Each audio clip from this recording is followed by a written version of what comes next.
Hi viewers, welcome to our channel.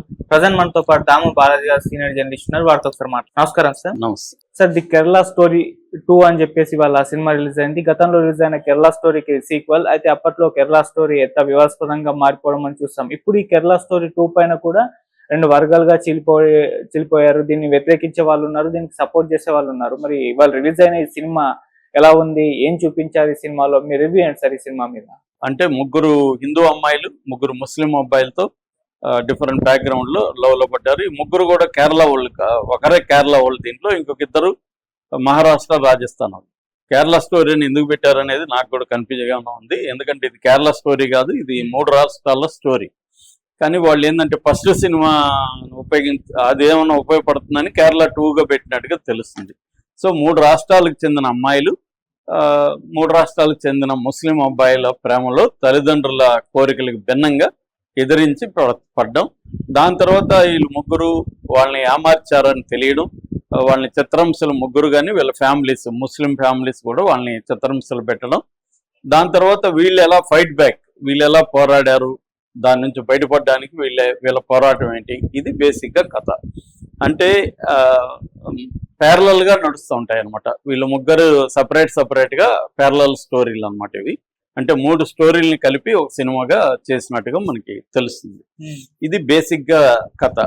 So ఈ కథ అంటే మామూలుగా మనకి ముగ్గురు అమ్మాయిలు ముగ్గురు అబ్బాయిల లవ్ లో పడి ఆ ముగ్గురు అబ్బాయిలు వాళ్ళని ఎలా మోసం చేశారనేది కథ. మామూలుగా అయితే సినిమాగా దీంట్లో పెద్ద డిస్కషన్ ఏమీ లేదు. ఎందుకంటే చాలా మంది అమ్మాయిలు అబ్బాయిల దగ్గర మోసపోయే వాళ్ళు ఉంటారు, రివర్స్ లో అబ్బాయిలు కూడా అమ్మాయిల దగ్గర మోసపోవడం అనేది జరుగుతుంది. అంటే లవ్ అన్ని అందరి ప్రేమలు కరెక్ట్ గా ఉండవు. కొంతమంది అబ్బాయిలు అమ్మాయిల మీద వేరే ఏదో ఉద్దేశం పెట్టుకొని చేస్తుంటారు.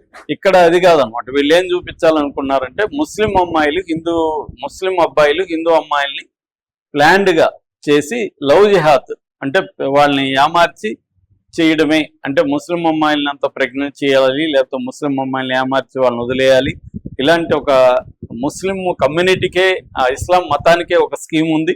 ఆ స్కీమ్ ప్రకారం చేస్తున్నారు. దీన్ని లవ్ జిహాద్ టెర్రరిజం అని కూడా పిలుస్తున్నారు. అదంతా తప్పు అనేది నేను తర్వాత డేటాతో చెప్తాను.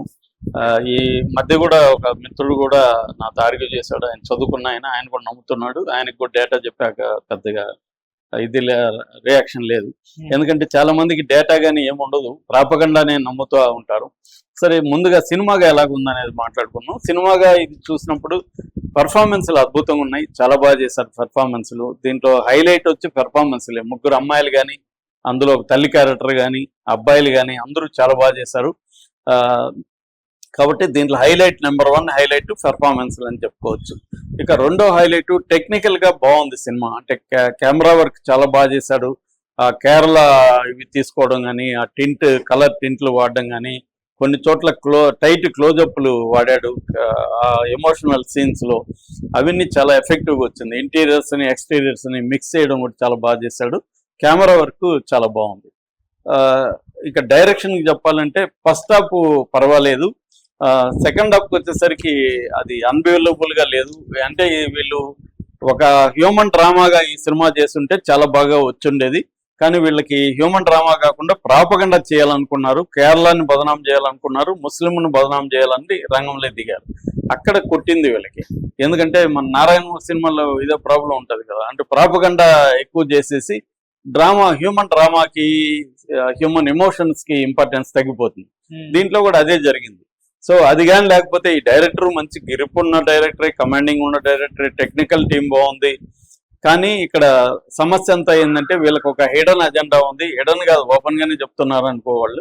ఆ అజెండా అని జనాలకి రుద్దాలి.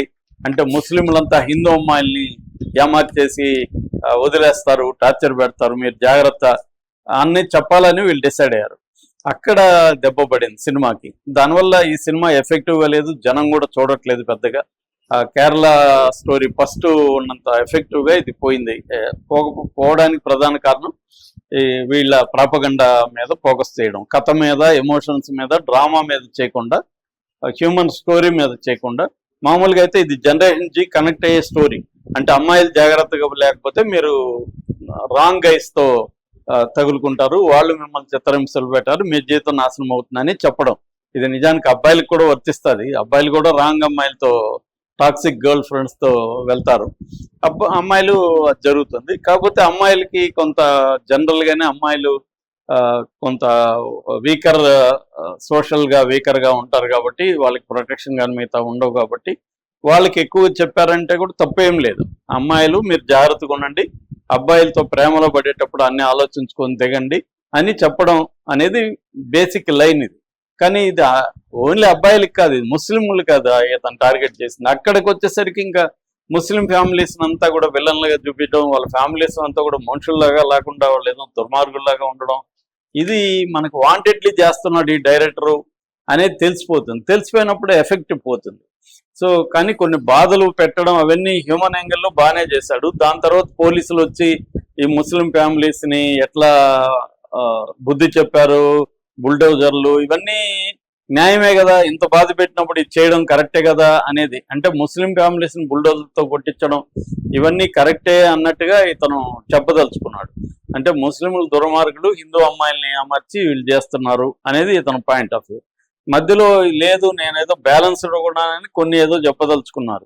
అదేంటంటే మనకి అబ్దుల్ కలాం ఉన్నాడని పొగడం, తర్వాత మనకి బ్రహ్మాండమైన ముస్లిం హీరోలు ఉన్నాడని కొన్ని డైలాగ్ చెప్పడం, ఏఆర్ రెహమాన్ మ్యూజిక్ డైరెక్టర్ ఉన్నాడని చెప్పడం, ఇలాంటివేవో చేశారు. కానీ ఓవరాల్ గా అర్థమైపోతుంది ఇతను కావాలని డ్రామా ఆడుతున్నాడు, ఇతను చెప్పదలుచుకుంది ఇదే అనేది తెలిసిపోతుంది. సో అందువల్ల ఇది ఇబ్బందులకి పడింది. అయితే దీంట్లో హైలైట్ గా చెప్పుకోవాలంటే, ప్లస్లు చెప్పుకోవాలంటే ఖచ్చితంగా ఇది పెర్ఫార్మెన్సెస్, ఆ తర్వాత జనరేషన్ జీ కనెక్ట్ అయ్యే విధంగా కొన్ని సీన్లు ఉన్నాయి. అట్లాగే ఫస్ట్ హాఫ్ కంటే సెకండ్ హాఫ్ లో డ్రామా వర్కౌట్ అయింది. క్లైమాక్స్ చేశారు కానీ అది కూడా అంత ఎఫెక్టివ్ ఏమీ లేదు. ఇక దీంట్లో ఏంటంటే సింగిల్ పాయింట్, ముస్లిం అబ్బాయిలు హిందూ అమ్మాయిలు మోసం చేస్తారని సింగిల్ పాయింట్ మీద వెళ్ళడం వల్ల డెప్త్ పోయింది. అదే ఒకే పాయింట్ లో ఉంది. తర్వాత అక్కడక్కడ లాగింగ్ కూడా అనిపించింది. నిజానికి ఇది సినిమా నిడివి తక్కువే, 2 గంటల 11 నిమిషాలు, కానీ లెంగ్తీగా అనిపిస్తుంది కొన్ని చోట్ల. ప్రిడిక్షన్ ఉంది, మనకు తెలిసిపోతుంది. పాయింట్ తెలిసిపోయినాక ఎంతసేపు ఇంకా అది ప్రూవ్ చేయడానికి తీస్తున్నాడు రా మనోడు అని తెలిసిపోతుంది. అందువల్ల సర్ప్రైజ్ ఎలిమెంట్ ఏమీ లేదు దీంట్లో. అట్లాగే బ్యాక్గ్రౌండ్ స్కోర్ కూడా కొన్ని చోట్ల బాగుంది, కొన్ని చోట్ల ఏం బాగాలేదు. పాటలు సాతారే అనే ఒక సాంగ్ ఉంది, అది చాలా బాగుంది. శివశంభు అనేసరికి అది ఆ సాంగ్ అంత గొప్పగా ఏమీ అనిపించలేదు. పైగా అది ఫ్లోని దెబ్బతీసినట్టుగా అనిపించింది. ఓవరాల్ గా ఈ సినిమా రేటింగ్ సంబంధించి నా రేటింగ్ 2.25 out of 5. బట్ ఇక్కడ పాలిటిక్స్ మాట్లాడుకుంటే లవ్ జిహాద్ అనేది ఒక బుల్షిట్ కాన్సెప్ట్. అది లీగల్ గా కూడా ఏ చట్టంలో కూడా లవ్ జిహాద్ లేదు. ఇండియాలో ఇంటర్ ఫెయిత్ మ్యారేజెస్ అంటారు. ఇంటర్ ఫెయిత్ మ్యారేజెస్ అంటే మతాంతీకరణ, దాని ఏమంటారు తెలుగులో, కులాంతర పెళ్లిలాగా మతాంతర పెళ్లిళ్ళు.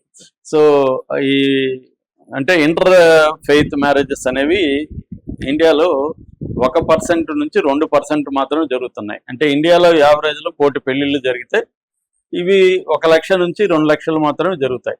అది కూడా హిందూస్లో మనకి 1% మాత్రమే హిందువుల్లో జరిగితే, క్రిస్టియానిటీలో 5% జరుగుతున్నాయి ఇంటర్ కాస్ట్ మ్యారేజెస్. ముస్లిమ్స్లో 2% మాత్రమే ఇంటర్ కాస్ట్ మ్యారేజ్ జరుగుతున్నాయి. అంటే హిందూస్లో జరిగే మ్యారేజెస్ 1%. అంటే 100 పెళ్లిళ్ళు హిందువుల్లో జరిగితే 1 పెళ్లి మాత్రమే inter religion marriage, inter faith marriage జరుగుతుంది. అది కూడా క్రిస్టియన్ హిందూ మ్యారేజెస్ ఎక్కువ ఉన్నాయి. నెంబర్ 1 ఏదో వచ్చంటే Christian Hindu marriages, number 2 Christian Hindu Muslim marriages.